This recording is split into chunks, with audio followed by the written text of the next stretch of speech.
1971-এর ভারত পাকিস্তান যুদ্ধে ভারতের গৌরবময় জয় ছিনিয়ে এনেছিল বাংলাদেশের মুক্তি।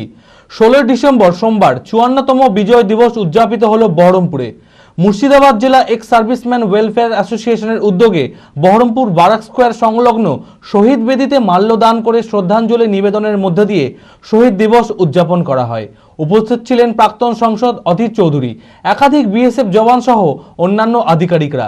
কিন্তু বর্তমানে বাংলাদেশের ভারত বিদ্বেষী মনোভাব মেনে নিতে পারছেন না 71-এর যুদ্ধে সেনা জওয়ান আব্দুল বারী ও মোহাম্মদ খোদা বক্স। মানসিক স্বাস্থ্যের জন্য সবার আগে যে নামটি মনে ভেসে ওঠে, সুস্থ মনের ঠিকানা মনোবীক্ষণ।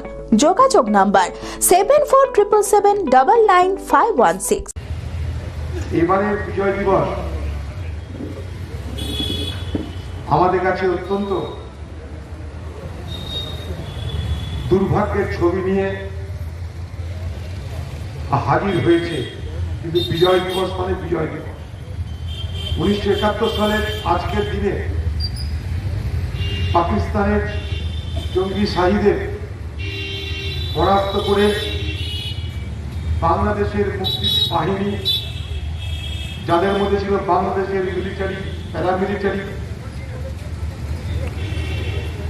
এবং সাধারণ মানুষ, তারা পাকিস্তানকে পরাজিত করে 93,000 পাকিস্তানি সেনাকে যুদ্ধবন্দী করে দ্বিতীয় বিশ্বযুদ্ধের পর সব থেকে বড় সামরিক অভিযানে যুদ্ধবন্দীদের তালিকা প্রস্তুত করতে পেরেছিল। 1971-এর 16 ডিসেম্বর ভারত পাকিস্তানের যুদ্ধ জয়ে বাংলাদেশ এক স্বাধীন ভূখণ্ড হিসেবে আত্মপ্রকাশ করে। ভারতের হাত ধরেই স্বাধীনতা অর্জন করেছিল বাংলাদেশ। সোমবার 54তম বিজয় দিবস উদযাপিত হলো বহরমপুরে। মুর্শিদাবাদ জেলা এক্স সার্ভিসম্যান ওয়েলফেয়ার অ্যাসোসিয়েশনের উদ্যোগে বহরমপুর ব্যারাক স্কোয়ার সংলগ্ন শহীদ বেদিতে মাল্যদান করে শ্রদ্ধাঞ্জলি নিবেদনের মধ্যে দিয়ে শহীদ দিবস উদযাপন করা হয়। উপস্থিত ছিলেন প্রাক্তন সাংসদ অধীর চৌধুরী, একাধিক বিএসএফ জওয়ান সহ অন্যান্য আধিকারিকেরা।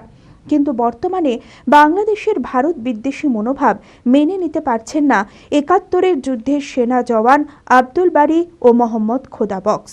1971-এর যুদ্ধে সাম্বার সেক্টরে ছিলেন মোহাম্মদ খোদা বক্স। বাংলাদেশের মুক্তিযুদ্ধে লড়াই করে জয় ছিনিয়ে আনার পরেও বর্তমানে বাংলাদেশের এই বিদ্বেষী মনোভাব কাম্য নয় বলেই জানান তিনি। সাম্বার সেক্টরে ছিলাম, যে সময় যুদ্ধ হয় তার বোধহয় 5-7 মাসেই আমরা ট্রেনিং শেষ করে ইউনিটে এসেছি এবং ইউনিট আমাদেরকে বললো যে তোমরা এখন তৈরি হয়ে যাও। আমরা তৈরি হয়ে সাম্বার সেক্টরে গেলাম এবং সাম্বার সেক্টরে যাওয়ার পর আমাদেরকে উপরের যারা অফিসার ছিলেন তারা যেভাবে থাকতে বললেন সেভাবে আমরা থেকেছি এবং সেভাবেই আমাদেরকে বসবাস করতে হতো। কয়েক মাস পরে যুদ্ধ শেষ হয়ে গেল, আবার বললো যে আমাদেরকে ফিরে যেতে হবে। আমরা চলে গেলাম, কারণ পাঠানকোটের দিকে আমরা ছিলাম।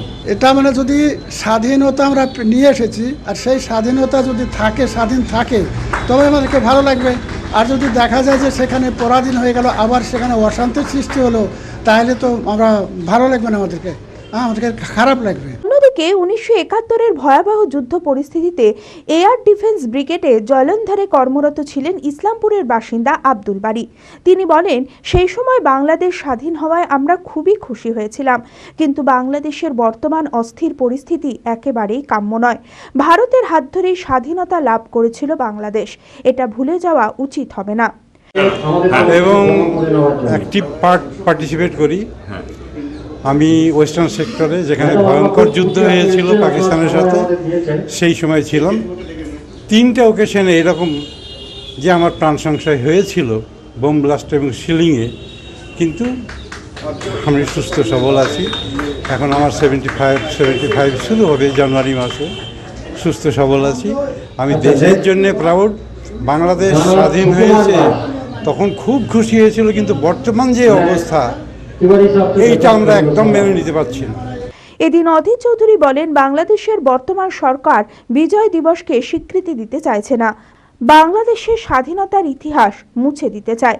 তবে বাংলাদেশের মানুষ প্রকাশ্যে বিজয় দিবস পালন না করতে পারলেও অন্তরে পালন করছে বলেই আমার স্থির বিশ্বাস।